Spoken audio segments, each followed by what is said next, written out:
कानपुर के बिकरू गांव में पुलिस हत्याकांड के बाद पुलिस की कार्रवाई लगातार जारी है। अब पुलिस ने विकास दुबे और उसके रिश्तेदारों के साथ ही बिकरू और आसपास के गांव के हथियारों के लाइसेंसों को रद्द करने की कार्रवाई शुरू कर दी है। बिकरू गांव के 19 असलहों के लाइसेंस रद्द कर दिए गए हैं। साथ ही आसपास के गांव के वो लोग जो विकास के मददगार हैं, उनके भी हथियार लाइसेंस रद्द किए जा रहे हैं और रिपोर्ट डीएम को भेज दी गई है। आईजी मोहित अग्रवाल ने बताया कि कन्नौज, इटावा और कानपुर देहात में भी जो लोग विकास की मदद करते थे, उनके भी लाइसेंस रद्द होंगे। साथ ही अगर लोगों के नाम पर आवंटित राशन की दुकानें हैं तो उनको भी निरस्त किया जाएगा। सदस्य है, मददगार है, उनके हम लाइसेंसेस की भी जानकारी कर रहे हैं कि इन्होंने कौन से लाइसेंस ले रखे हैं। इन सबके निरस्तीकरण की रिपोर्ट भेजी जाएगी, इन सबको जमा कराया जाएगा। इसके अलावा जिनके ऊपर आपराधिक मुकदमे हैं, यदि उन्होंने कोई दुकानें ले रखी हैं राशन की, उन लोगों के विरुद्ध भी जिलाधिकारी महोदय को रिपोर्ट भेजी जाएगी। ऐसे आपराधिक प्रवृत्ति के लोगों की राशन की दुकानें भी निरस्त की जाए।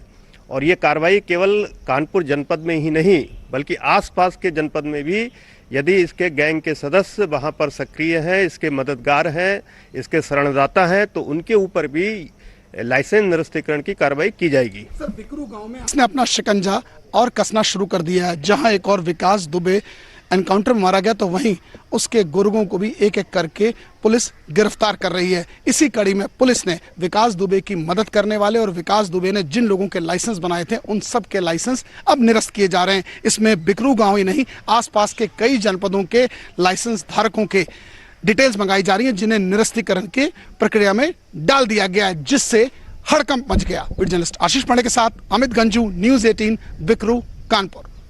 कैबिनेट मंत्री ब्रजेश पाठक ने कांग्रेस और समाजवादी पार्टी पर निशाना साधा है। ब्रजेश पाठक का कहना है कि समाजवादी पार्टी और कांग्रेस सरकार पर ब्राह्मण विरोधी होने का इल्जाम लगा रही हैं। इससे अच्छा होता कि वो अपने गिरेबान में झांक कर देख लेते। करने वाली समाजवादी पार्टी और कांग्रेस या अन्य विरोधी दल के मुंह में एकाएक जगे ब्राह्मण प्रेम को देखकर किसी को भी आश्चर्य होना स्वाभाविक है। जब भी ये राजनीतिक दल सत्ता में रहे हैं, इन्होंने अपने वोट बैंक की राजनीति को पक्का करने के लिए केवल ब्राह्मणों का ही नहीं वरन पूरे हिंदू समाज का अपमान किया है। आज ब्राह्मणों के साथ उनकी नकली सहानुभूति दिखाकर अपना राजनीतिक स्वार्थ पूरा करना चाहते हैं। वास्तव में इनके दिल में ब्राह्मण समाज के प्रति कोई सहानुभूति नहीं है।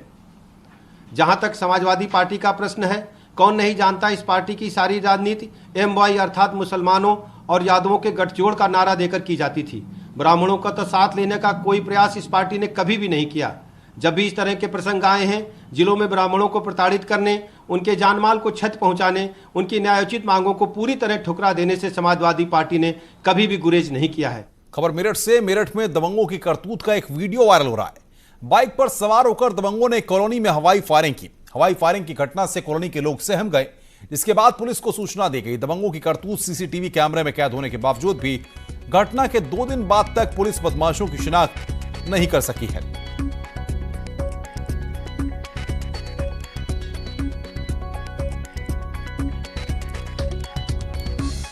आजमगढ़ में पेटीएम में पैसों के भरने के नाम पर CMS कंपनी के कर्मचारियों ने 1,70 लाख रुपए का गबन कर दिया। जिले में कुल 304 ATM है, जिनमें रुपए भरने की जिम्मेदारी इस कंपनी पर है, लेकिन कर्मचारियों ने रुपए डालने के नाम पर बीच में घपला कर दिया, जिसके बाद बैंक मैनेजर ने पुलिस को जानकारी दी। पुलिस ने मामला दर्ज कर कहा है कि पूरी रकम की रिकवरी की जाएगी।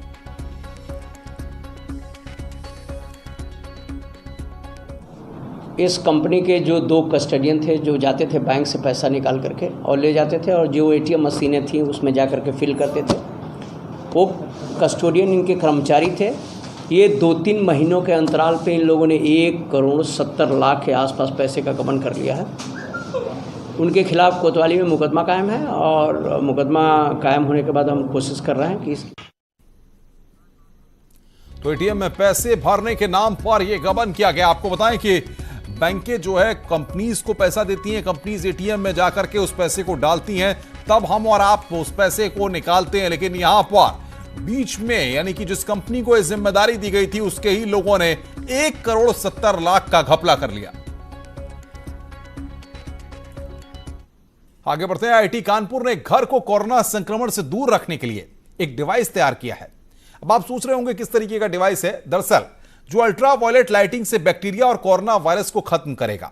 ये डिवाइस एंड्रॉयड मोबाइल से आसानी से संचालित हो सकेगा। देखिए हमारी रिपोर्ट।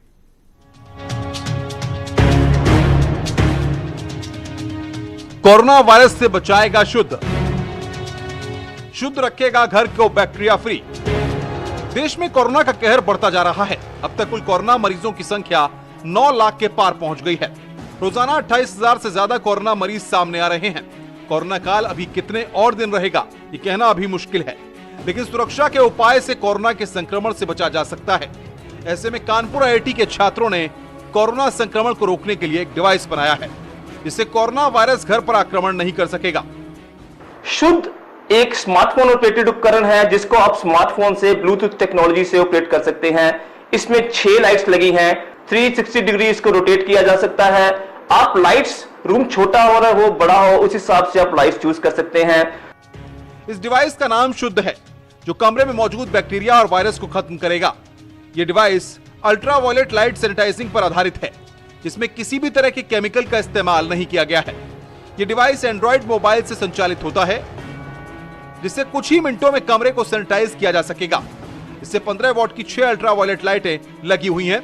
इस डिवाइस में पहिए भी लगाए गए हैं, जिससे एक स्थान से दूसरे स्थान पर आसानी से इसे ले जाया जा सकता है। छोटा रूम फुल ऑपरेशन में 15 मिनट में 10 फीट बाय 10 फीट का रूम डिसइंफेक्ट हो जाएगा। ये बहुत ही हेल्पफुल उपकरण रहेगा हॉस्पिटल्स में, स्टोर्स में, रूम्स में, जहां पे बहुत सारा सामान होता है जिसको डिसइंफेक्ट करना बहुत जरूरी है। लॉकडाउन हटने के बाद तमाम ऑफिसों और प्रतिष्ठानों में काम शुरू हो गया है, जहां सैनिटाइजेशन का ख्याल हर वक्त रखा जाता है, लेकिन घर में अभी भी लोग लापरवाही बरत रहे हैं। ऐसे में कानपुर IIT का यह डिवाइस कोरोना संक्रमण रोकने में काफी मददगार साबित हो सकता है।